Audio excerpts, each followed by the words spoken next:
And starting to the bottom left of Fruitland, we have the last StarTale player. It is StarTale, Avenge.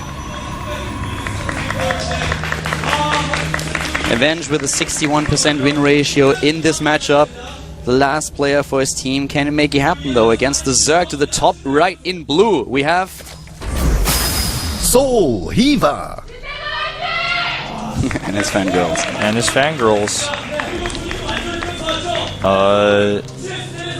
This map, I mean, talking about all fruits aside, you know, we talked about how this map makes you feel uncomfortable sometimes, but if you look at the way that a Zerg player can expand, in Hiva's case, he can either go to the top around the 12, 11, 30 position, or he can go to the one that's closer to his main base that's more aggressive for attacking. So if he wants to play Hiva style and attacking style, taking the base down to the south of his main is probably the better choice.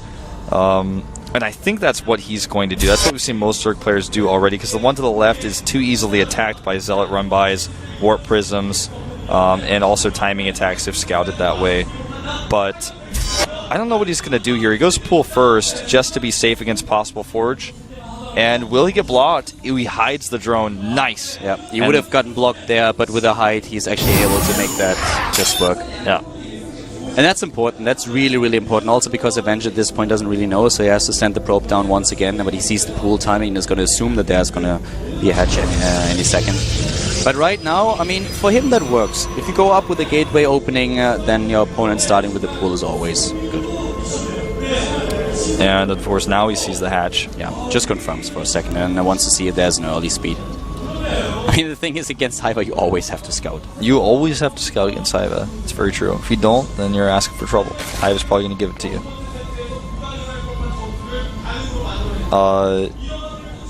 With this scout, he's going to go for just the one Zealot into Nexus, it looks like. His probe's down there. He could go Mothership Core first, and he does. Which means that the timing of his probe is going to the natural is a little bit weird. Oh, okay, cancel the Zealot. Interesting, but it works out timing-wise. He doesn't have anything to answer for these Lings except the Mothership Core, so they're going to come in here and see everything, but that's okay. So we have the expansion, the third coming down at 4 minutes, and that's, of course, the absolute normal timing that you will see in this. And for Avenge, I mean, he's really strong in this matchup, and he also just came back from DreamHack. So one of the things where he has to prove himself. Live definitely was in a position where he was not tired or anything. At least he performed quite well in the matchups against Protoss. And now it hinges on Avenge to make this work. It's actually quite interesting if you think about that, especially Bomber didn't do as well as his team probably thought. Yeah. It's a younger generation that has to take it now. It seems that way. That Overlord is in a lot of trouble. Yeah, this was a mistake to come this far in and think he was going to see something on this map. There was just way too much space for the Overlord to be spotted and killed and chased. Goodbye, Overlord. That's an annoying timing to lose an Overlord like this early. But we still have the Zerglings trying to dance around here and seeing what's going on. They didn't spot the gateway just yet, but they will of course assume that there's going to be a wall in just a few seconds. That's what you would expect here, and the question rather being, what does Avenge do at home? Will we see him just gearing up with additional gateways? Will he just go for tech? Or will he try to be really aggressive? And that's really the scariest thing for Hiva right now. Does he have Stargate? Is he going for crazy robotics timing? Is he going for 4 or 5 gates? It's something that you really have to worry about as a Zerg player, and that's why these Lings come in here. He's going to commit this time to the main, and I like that one split off there. He knows 3 Lings will see everything, and he's not going to scout anything at all, because there's nothing to see. Yeah, he could maybe take down a pro, but not quite, with the Stalker already being around. If he controls that well, it's going to be fine. But, yeah, there comes the Sentry. He saved the Sentry, but he does, easily. Yeah, another Stalker coming in. He doesn't see anything. There are no scouting information for him now whatsoever. Now, if he actually attacks the Queen right away with that Mothership Core, this could pose a problem for Hiva, because he doesn't have much defense at his third. The pylon is not scouted. And if he just pokes this Queen a little bit, he's even going to make his lair there. That's actually so smart, though, because that means his base will probably not be sniped. It's going to have way too many hit points. Well, we have the units now coming in once again, and the warp in is going to be there in just a few seconds. The Zerglings that are going to the bottom are not going to do a thing against the Sentry. The Sentry alone will just easily kill them, should not be able to do anything. Here comes the Chrono Boost once more. Warp into the top left. Zealots already there, taking down Harvesters. It's going to be very difficult to actually kill this morphing layer, but He's going to try for doing some damage at the very least. If he can force a cancel here on the lair, that would be excellent. But if he can kill that, that would be crazy. He's getting the roaches now, but the roaches are going to take a long time. The Zerglings, on the other hand, will be ready. He needs to focus now. He needs to focus if he's going to kill it. The hatch is so close to finishing. Transfuse is going down here, but he's out. He's at 75 seconds, and he has to cancel.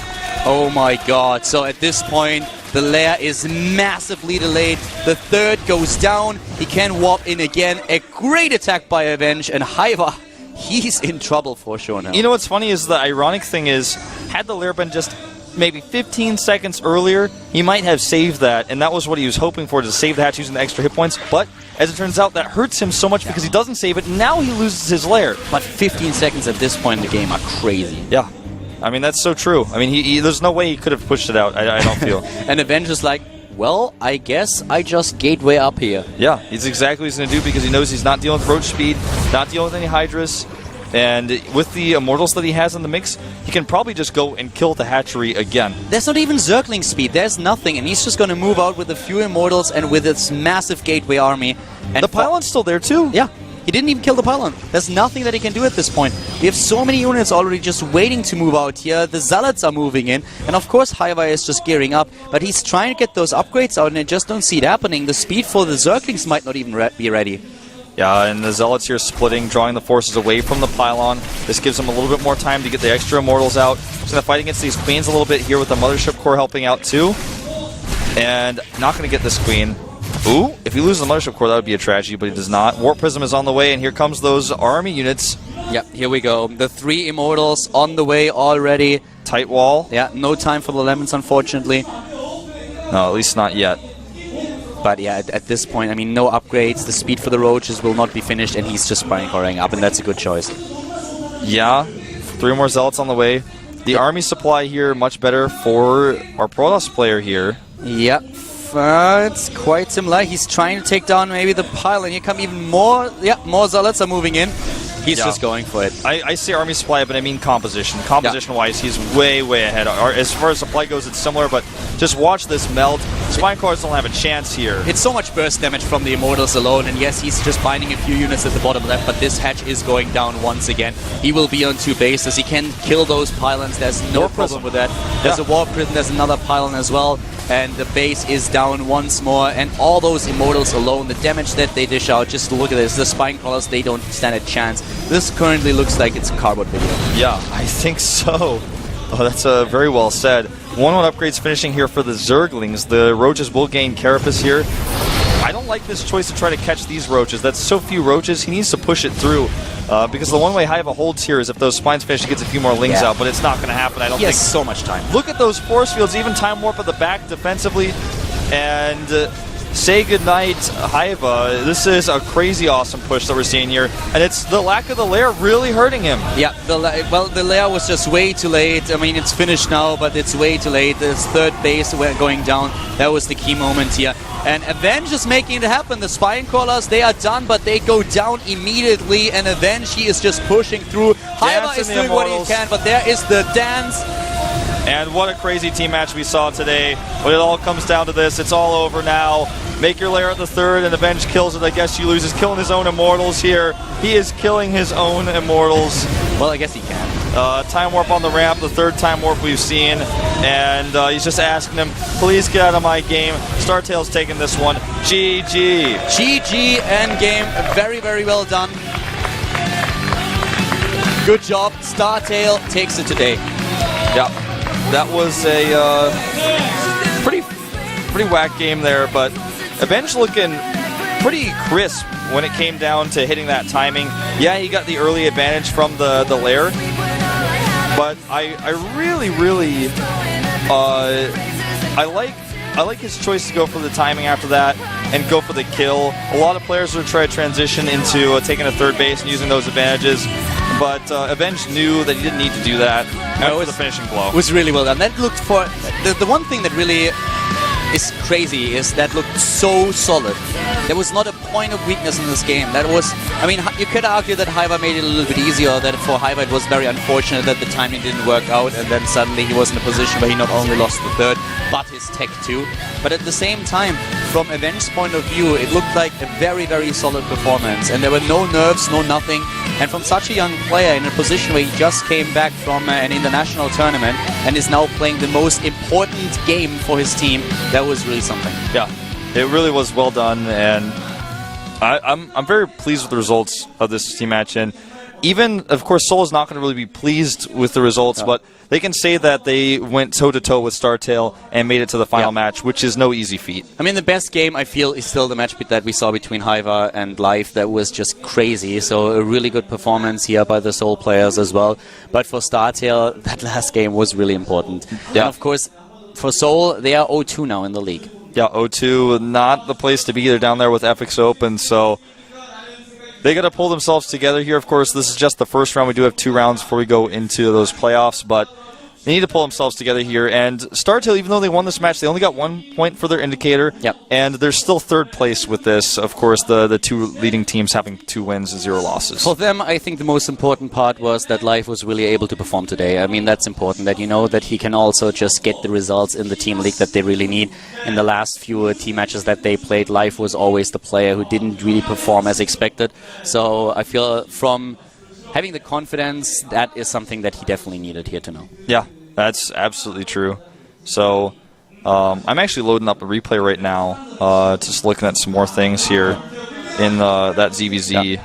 I mean, for us, we are probably going to have those overall results in just a second. We're also going to have an interview today once again. So last week, what actually happened last week is that our producer usually helps us with the translations, was responsible for the Korean stream since the Korean producer got married and was on his honeymoon. So today the interviews are back. Congratulations, he says. And of course, just asking about the last set. When Hiva defeated Life, were you nervous coming to the last set, is what he says? 이길 거라고 100% 확신을 했었고요.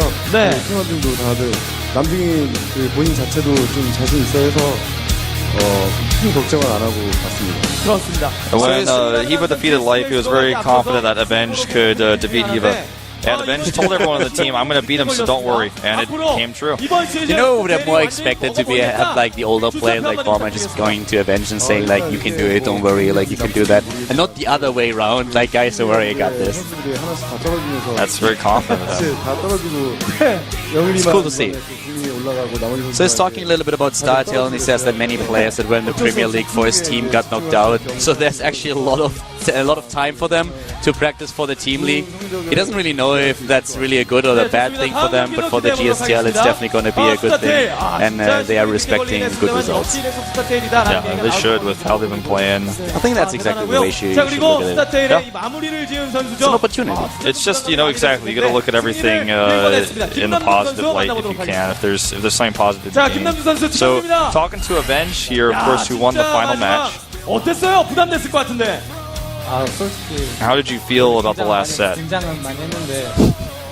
I love to just sit there and say like, easy. I don't know, I killed was there, so.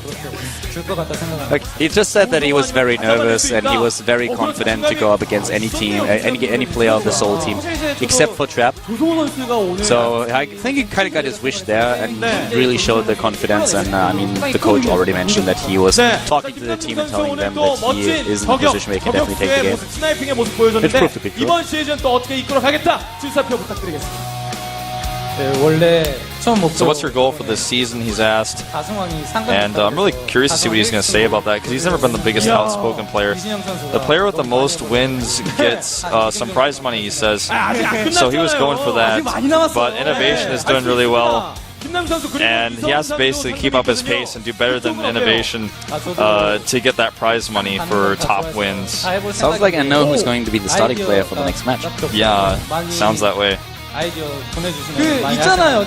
Oh, he's announcing that he is going to try to take the ceremony award, that he's going to win that, and he's currently thinking about a couple of ceremonies that he can pull off. He's actually practicing a few at the team house, and he didn't showcase them today, but he wants to do that in the future. Exactly, he's keeping them a secret for now. 김남민 선수 오늘 너무나 멋진 승리 축하합니다. 자, 그리고 he says to all the fans, please send me some ideas for ceremonies, and if I like it, I might use them in the broadcast. Yeah, definitely send them to him on Twitter. His Twitter account is either ST_Avenge or StarTale_Avenge. 역전패 여파가 좀 있는 Wolf 것 is actually 같은데 looking it up. 어때요? And while we have a couple of questions for live here. But yeah, ceremony awards are actually pretty awesome, and I would love Avenge to show us a few things. 예. 창피하고. So live is just talking about this game, and he says like every single time he loses in broadcasted matches like this, he's getting really embarrassed and also very disappointed to just lose like this. He knows that he won 2 games, but at the same time, losing a match like this is something that really makes him a little bit embarrassed. He apologizes to his teammates as well for not finishing it today. He used to have a Twitter. It looks like he deleted it, as far as I can find. Avenge? I checked all the different types of StarTales. Okay, that's unfortunate. Either he deleted or changed it to something weird. I can't find it. 아직은 다 안 나온 것 같은데 최대한 열심히 노력해서 다시 예전처럼 잘해지고 싶어요. Life is talking a little bit about that he feels he's not in his best shape yet and is trying to get there. He's trying to get there as soon as possible. 이제 시즌이 얼마 안 됐는데 다들 힘내서 꼭 우승하면 좋겠어요. And he says 감사합니다. 다시 한번 it's just the start of the season. We have many more matches to play. 스타테일의 또 감독과 And of course, he's just saying, you know, the typical, we're going to try the best to get our best results for the fans this season. And, of course, a good aspiration to strive for. Yeah, I mean, live showed it today, and we're having a look at the match results. We also, by the way, looked again at the upgrades in the last match battle between the two of them. And I was wrong there. The armor upgrade was not ready, so there was an upgrade advantage. I saw that wrong on stream. My apologies. And that advantage, of course, contributed to the win that we saw there for Haiba. Yeah, he did have +1 for Mutas, and when I looked at it for a second, I was like, oh, you're right, and I was like, oh wait, that's Mutas. Maybe it was that. I saw 2 upgrades on the overlay. I have to say my vision is still pretty blurry from the LASIK surgery, but maybe I confused the armor upgrade for Mirrorless because it's also green with the upgrade. As it is, ground army advantage for Haiba, carried him in the last fight as well. Here you can see now once again our current standings in the league. Seoul is on 4th, and the StarTale establishing themselves in the middle. Yeah, with 0 indicator here, 1-1, they couldn't be any more flat here, dead in the middle. And they still have a road to climb to get one of those top spots, but at least they didn't go 0-2 like Seoul did, and they can at least be reassured with that. And like you said, it's really important that they were able to get life and show that he can do these matches. Here are the games that we have next week. We don't have a match on Thursday because it is Korean Thanksgiving, but we have on Tuesday 2 matches back-to-back. We are starting with the Zubu up against Axiom Acer at 1 p.m. Korean Standard Time, and then right after that, at 6 p.m., I should say, FX Open going up against Seoul. So for all these teams, really important matches, especially FX Open versus Seoul, is going to be a highlight since the loser will be 0-3 in the league. Yeah, really, really rough to go 0-3. No. Probably not going out of round 1, or you're going out of round 1 as one of the worst teams. Yep. If you lose this one. There's not much recovery time if you go 0-3. Yeah. So definitely tune in next week, Tuesday. We're going to be back with the Team League. That's it for today. And guys, I hope that you enjoyed today's show. Matches were certainly quite interesting. We had a very, very tense team match at that. Congratulations once again to StarTale. See you guys next week. Have a good one. Bye-bye.